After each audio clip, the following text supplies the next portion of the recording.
তাওবার রাত। এক যুবক ছিল, নাম রাইহান। ছোটবেলায় মসজিদে যেত, কোরআন শিখত, আল্লাহর ভয় ছিল। কিন্তু বড় হওয়ার সাথে সাথে সে দুনিয়ার লোভে হারিয়ে গেল। নামাজ ছেড়ে দিল, গানের আসর, মাদক, হালাল হারামের পার্থক্য ভুলে গেল। একদিন গভীর রাতে একটি পার্টি শেষে বাড়ি ফিরছিল। হঠাৎ রাস্তার পাশে একজন বৃদ্ধকে দেখতে পেল, যিনি অন্ধকারে দাঁড়িয়ে কাঁদছিলেন।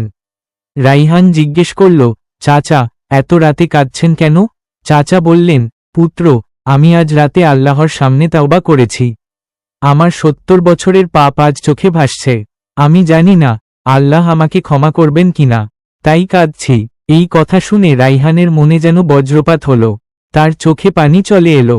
মনে পড়ল ছোটবেলার সেই কোরআনের আয়াত, বল, হে আমার সেই বান্দাগণ, যারা নিজেদের প্রতি জুলুম করেছ, আল্লাহর রহমত থেকে নিরাশ হয় না। সূরা জুমার 53। সে বুঝল, এখনো দেরি হয়নি। সেই রাতেই সে অজু করে 2 রাকাত নামাজ পড়ল, সিজদায় গিয়ে কাঁদল, বলল, হে আল্লাহ, আমি ফিরে এসেছি, আমাকে মাফ করে দিন। আজ রাইহান একজন হাফেজ, মসজিদের ইমাম এবং হাজারো তরুণের অনুপ্রেরণা। উপদেশ: জীবনের কোনো সময়ই দেরি নয় আল্লাহর দিকে ফিরে আসার জন্য। যদি অন্তর খাঁটি হয়, তাহলে আল্লাহ তাওবা কবুল করে।